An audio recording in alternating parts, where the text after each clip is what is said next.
Hello, everyone. My name is always Asmal. Welcome to another episode of Tooways to Skin a Cat, a show where we talk career experiences, entrepreneurship, and investments. The main aim is to show that there's more than one way to be successful other than just climbing the corporate ladder. We are live on LinkedIn and YouTube, and the show will be available on podcast by tomorrow. So, for those listening on Apple Podcast or on Spotify, please leave a rating for the podcast.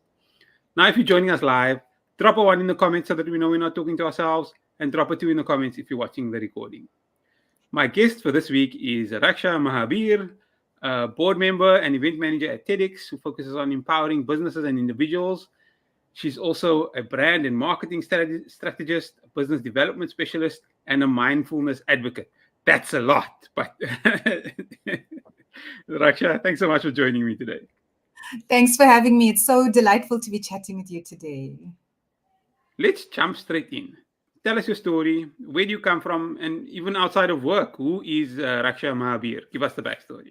Wow, so interesting. It's been such a full and intense month this month. You know, with it being Women's Month here in South Africa, I have been telling the story very often. I've been speaking at a couple of events for the duration of the month. So I've got to revisit the story. And the story goes, normal, simple girl from a little town on the south coast of KwaZulu-Natal. And grew up there in almost a very protected, segregated community that came out of the Group Areas Act, only ever exposed to one way of being and one, if not maybe one and a half races in my early years, and a very steep, beautiful culture and tradition. Long story short, had always decided, my twin sister and I had always said that when we finish school and finish studies, we're going to move to the big city. We want to move to Johannesburg. We tried for the first 6 months after we got our degrees to get jobs in KZN. Very difficult time, very difficult climate, and eventually moved to the big city where the rest is history.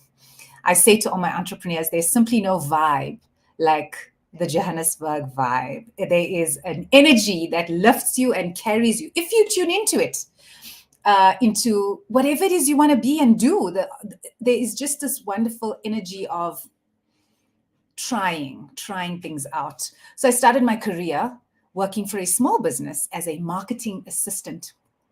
And as a young girl moving to Johannesburg, I thought this was the most frustrating thing. You have to do every job. When you work in a tiny team of just 5 people, you become the receptionist, the admin assistant, the marketing merchandiser, the photographer, the graphic designer, the everything, accounting assistant. I thought it was the most frustrating place to be.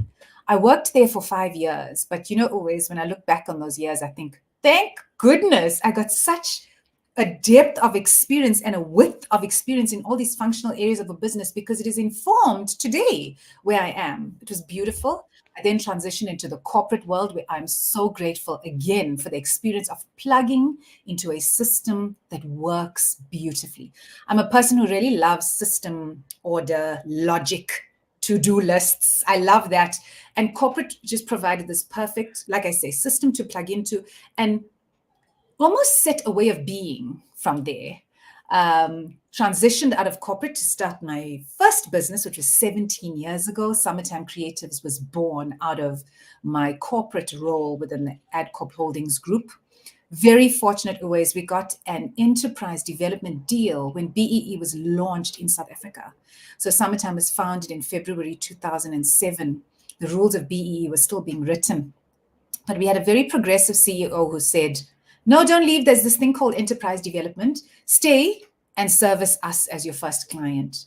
So our small agency had a little bit of a dream start, where for the first year we had retainers from a JSE listed group company, After a year, that leader was headhunted off to KZN, and the girls were also just sent off to now truly learn what it's like to be an entrepreneur and run a business. Only when you're sitting in your lounge and realizing, I think I know brand and marketing, but I actually don't know anything about business. And from there, the trajectory just aligned so beautifully with what truly lights me up. My partner in the agency and I plugged into enterprise development programs to learn how to run a business. The first program we plugged into was with the Branson Center of Entrepreneurship in Braamfontein. We did what is called a foundation course in entrepreneurship. After that, we had to compile an old-fashioned big business plan and show them that we had a viable business. And then we were shortlisted and got into what was called an advanced program. It was completely life-changing. It showed us the building blocks of how to run a business. For me personally, it showed me my passion for people development. When sitting in that classroom as a student, I already went to the CEO at the Granted Center and said, "Can I please run the marketing masterclass?" And she said, "What?" I said, "I'd like to teach it, please, to my fellow colleagues in the room and teach them how these pillars of branding and marketing and sales are quite different and how to ensure that you are effectively doing that as a business." And from there, the trajectory just flowed. Summertime continued to grow, servicing SMEs with branding and marketing strategies and implementation. But where I am right now is I launched my business independent of the agency about 4 years ago, which is a consultancy where I work in the space of entrepreneurship development. So I do coaching and mentorship and masterclasses for entrepreneurs, teaching them about these concepts of personal branding versus business branding, digital marketing. That world has exploded. And now a big focus on mindfulness always. I think there's such a focus on achieving goals, targets. But are we stopping, especially during and after COVID, are we stopping to take the time to find out how the human being is at the center of all of that? So holistic wellness is a huge focus of mine because, I mean, what's the point of having business goals if the person driving that ship is falling apart? So that's the story in a nutshell. And outside of work? Outside work, I am an absolute nature lover. I am happy if I am at the ocean or in the trees, in the forest. I nomad quite a bit around South Africa, so that really fills my need to kind of be out in nature. I love open water swimming. I swim the world's largest open water swim every year called the Midmar Mile in KZN. And yeah, very, very linked into and find a huge sense of purpose and self-worth in my connection. So my family and friends are a very dear part of my life, and that is also something that has to be prioritized for me to feel well as a businesswoman and how I show up. So yeah. Okay. I wanted to talk about TEDx briefly. So I've seen some of the YouTube videos. I didn't even know there was a South African version. Um, maybe it's just or maybe I'm just not paying attention. What is the South African focus? Or maybe you can tell us a little bit about TEDx South Africa. Goodness, always, please pay attention. It is alive and thriving in this country. You have a beautiful one in Cape Town, TEDx Cape Town. I had mentioned to you before we went live that I just did a little stint in KZN. And one of the main reasons I went was to attend TEDx Durban. For Women's Day, they had a women's conference, a women's event. So I attended that. But when it comes to my story, you know, TEDx is not for profit. Every single person who chooses to get involved is on a voluntary basis. We are not paid for it. It is purely a passion for the concept of TED, which is ideas worth spreading in the space of technology, entertainment, and design. So TED stands for. So the story began about 9 years ago when I volunteered to help out the team who was running TEDx Pretoria. So I was the event manager for many years, 4 or 5 years, helping to run the event. Very, very interesting space for absolute expression of creativity. In how we put the event together, right down to speaker selections, right down to a theme, curating the combination of speakers and presenting that in a creative and compelling way. I loved it. I loved the challenge of it. When we ran TEDx Pretoria, I also brought an X market into it because I wanted to showcase local entrepreneurs. So that's the story. Event manager for many years. And then, as you know, everything in life must transition, change, and shift. So a few years ago, it was time for fresh, new energy to enter in the event management space. So I've taken on a more strategic role. I'm a board member with the TEDx Pretoria team, and my role now is really much more strategic and overseeing to ensure that it runs according to very strict global guidelines. And yeah, that it aligns to what we say we want to be doing, sharing ideas worth spreading. Oh, that's brilliant. And I must not forget technology, entertainment, and design. That one I won't forget. Good. You've coached and mentored many people. I'm sure different people at different stage of their journey, different stage of the entrepreneurial journey, probably different stages of their career journey, assuming they were in a career, what mistakes do you see most individuals make in their growth journey? The way I started a business 17 years ago is vastly different to the way someone will start a business today. For me, the core differentiator is lean principles. So if we have any entrepreneurs listening, I would strongly advise that you read The Lean Startup by Eric Ries, Reis. That book was a game changer in terms of quickly validating your business concept and going to market. So Lean Startup Principles says that, like I was saying to you in my story, we had to put together this thick business plan. Now it's been reduced to a one-pager, which is called a business model canvas. And on a page, you can see whether your business is validated and viable, and start. So my first piece of advice is to just start. Don't be paralyzed in it's got to be perfect. I've got to have everything worked out, because often this leads into the next mistake.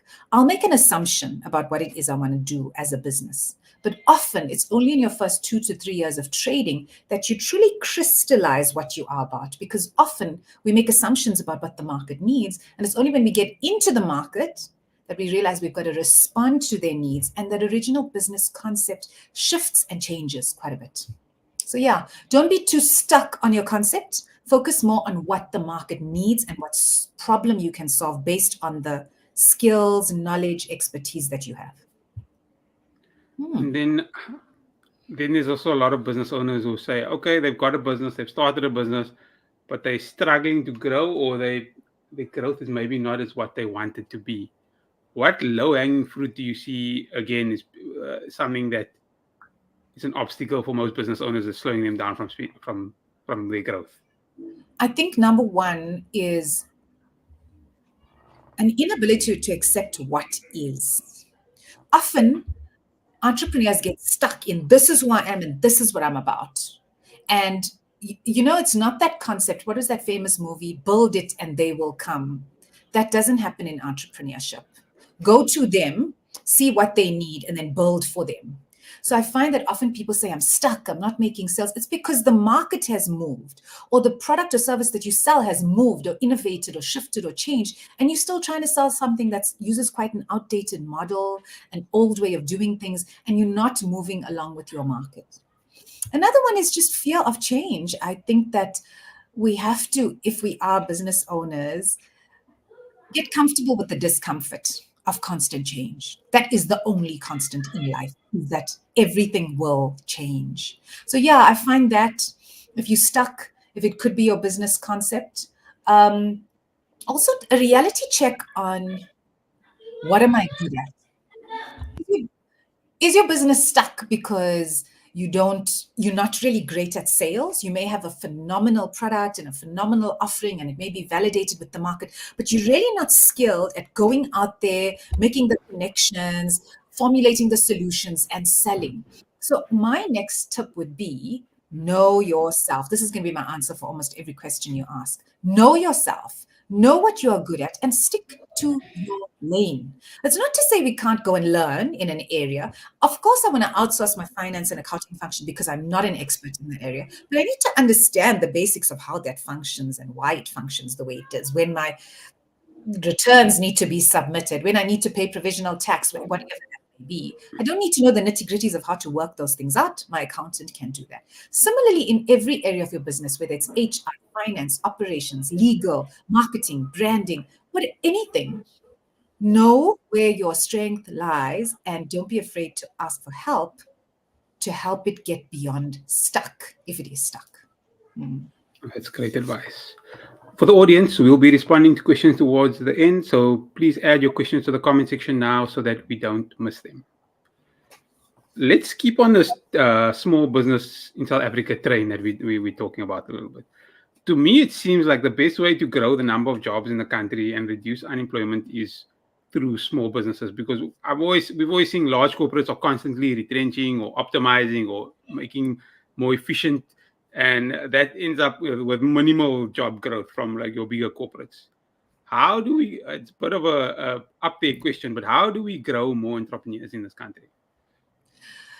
Always, like I said earlier, when I started, it was nowhere near as easy as it is. So I think the first thing is awareness. To everyone out there, it is possible. If ever you thought, I want to start a business, I don't know how, or if there's nervousness or anxiety, just go talk to people, talk to me, talk to Tooways, talk to whoever else you see in the network. And you will be steered towards all of these enabling environments that exist, whether it's government, whether it's through private sector, through like enterprise and supply development initiatives. There's just tons that exists to support the establishment of small business in South Africa. More so if you're a woman-owned business, more so if you're a person of color. So there's a lot going on. There's a lot of opportunities. Secondly, say we've started and now there is the stumbling block around growth. There is this nervousness and anxiety when it comes to growth and scale, which will eventually result in, like you're saying, those job opportunities that need to be created, a more positive contribution towards the South African economy. Again, have the reality check. Sometimes we are almost too scared and afraid to look and be real with ourselves on the business has stagnated. My financials show that my profit's been the same for the last 3 years, or my profit's lower for the last year, or it's okay, I'm breaking even. Is that why you started your business? Have a reality check around where you are at, where your gaps may be, and ask for help. Ask for help to get your business to that point where it can be a job creating business. And we don't all need to be the next huge thing where I'm creating the next assembly line and employing 250 people. Start small. Creating one job impacts a myriad of lives around that one person, whether it's their immediate family or the extended community, and eventually the economy at large. So don't make it such a big, scary thing of, I've got to create jobs and how am I going to do that? Start small, make it manageable, and have a reality check on where you are at and what may be holding you back. Now, you touched on it earlier, but I see you were, looking through your LinkedIn profile, you were involved in WomX. It looked to only be a KZN thing. Tell us a little bit more about it and how people can get involved. Oh, wonderful. How perfectly timed. WomX is a business acceleration program for women in business. I have worked on multiple programs across various industries for both males and females. And one of my consistent clients is a lady named Jayshree Naidu, who heads up a business called Yidi. And last year, she had this brainchild that she wants to run a program specifically for women in business. And she asked me if I'd like to come on as a strategic partner, which I did. So we did that last year completely at risk. It was a proof of concept. We ran it entirely at our own cost. We did the call for applications, shortlisted. We had 200 women start on our program, 150 started on our program. We shortlisted down from about 500 applicants. 150 started on our program. We ran it for 6 months. And at the end of it, we had 80 women graduate. But what's so powerful about that is so it's virtual classroom training, and it's not limited to KwaZulu-Natal. It's women across South Africa. What's so wonderful about that is that you will meet with us every 2 weeks for 4 hours, where we'll run through a lesson in different functional areas of the business, be it finance, HR, legal, whatever, operations. But the beautiful thing is the power of the community that gets formed. The women in that room, we have a WhatsApp group running, the power that came out of it, where the women in agriculture said, hey, I'm having this challenge in my farming. How are you managing the global warming and the inconsistent seasons? How are you managing? What plowing mechanism do you use? How that sort of stuff was happening. We had the women in marketing communications coming together to say, hey, I have a gap. I'm doing graphic design, but I need someone to do social media. Someone said, I'll collaborate with you and do social media. Another woman who did branded products said, hey, can I please create a range of WomX branded products for you as WomX? And you can order if you want a t-shirt or a mug or a tracksuit or a pen, whatever. This vibrant community started to form that, for me, is the true power of it. The initial power sits in learning in the classroom, learning from each other, getting access to experts like us who will teach you in these different functional areas. But when you can take that learning and form it into a community of your own, that's the power, to realize that we've got to be self-sustaining. The solutions have got to come from us. So We just announced it now in Women's Month that Nedbank has come on as a sponsor. Oh, wow. Yes, so they are actually funding us for the year to put 50 women through the program. So we only opened the call for entries last week. So if there are any women in business who are listening, who feel like you are completely stuck and just need some help with taking your business to the next level, please link up with me on LinkedIn. My name and surname you see on the screen, and you will see one of my most recent posts shares a link to the call for entries. We are closing that already at the end of the month. So you just have a few days left, and we'll shortlist and we'll launch that in around October this year. Into soon if you want to go. We're coming towards the end, but the one thing that you briefly mentioned that I want to talk a little bit more about is mindfulness advocate. I know you touched on it. I want to say that I almost want to ask what the obvious things are that we can do to work on our improving our mindfulness or improving the person within whatever's going on. Thanks, Tooways. I would have been so disappointed if it didn't come up in our chat, because it really is one of the most important things that I do. And this came out when I was asked to coach entrepreneurs on a program during COVID. So I was running virtual coaching sessions, and I was coaching a man who runs an exhibitions company. And the client said to me, work with him on the marketing strategy. We need to know what his strategy is for next year. And here we are going through the formal process of what's your market, what's your differentiation, all that stuff to get through to a marketing strategy. And he just wasn't present with me. And I said, what's wrong? And he just said, I am so stressed. I'm the sole breadwinner in the family. In my culture, men don't have the space to talk about what's worrying them, but I don't know if I'm going to have a business next year, and you want me to work on a marketing strategy. The stress is too much. And I was so grateful that he felt safe enough to speak into that with me, because so often we don't. We don't have the courage to look at the fact that I'm not coping. I'm overwhelmed. There's too much.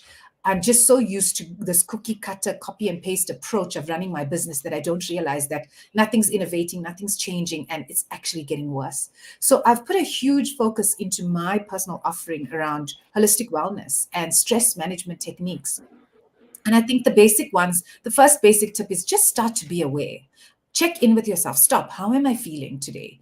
Am I stressed? Am I rushing? Am I tired? Am I excited? When a new client calls, or potential new client, do I go, oh, damn, I've got to put a new proposal together, or I don't have the mind space to create this new solution? Or is it, yay, a new opportunity? Who are you? What can I talk about? How can I solve for you?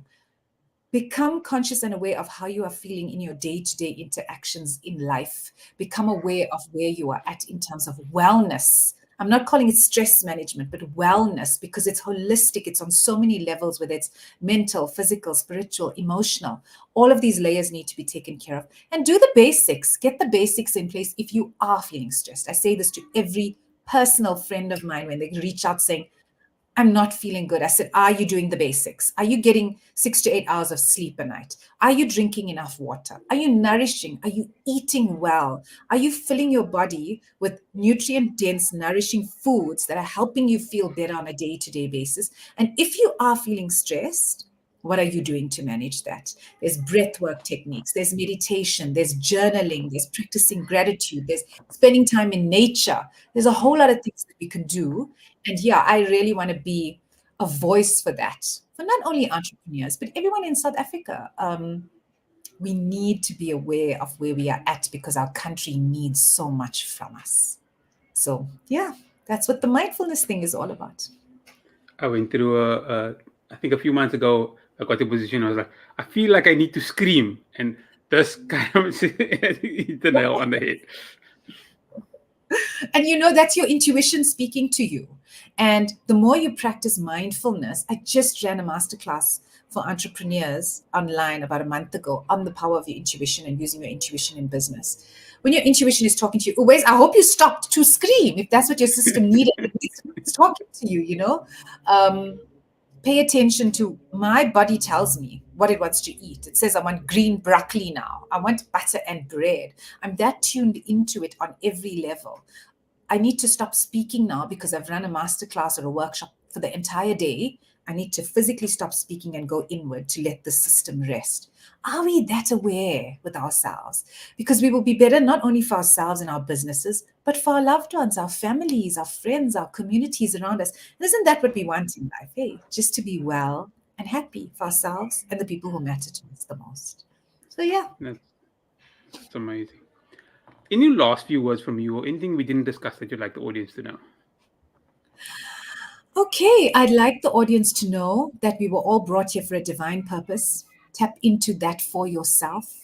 I think there is nothing more joyful and beautiful in this world than seeing a person connecting with and living their purpose. If you feel quite intimidated when I say these words and you feel quite disconnected from that, feel free to reach out to me and engage. I'd love to chat with you around living a more mindful existence, whether it's as an individual or as an entrepreneur. I hope to connect with more of you to help you just bring the fullness of your being into this world. That's brilliant. Yeah. I think that's a great way to end. The show has been live on YouTube and should be available on podcast by tomorrow. If you're watching on YouTube or listening on the podcast and you feel that it's added value, don't forget to like, subscribe, and click on that notification bell to get automatically notified when the next episode comes out. Raksha, thank you so much for sharing your story with us. Thanks, Tooways. It's been a delight being here. Thanks, everyone, for joining us for another episode of Two Ways to Skin a Cat. Goodbye.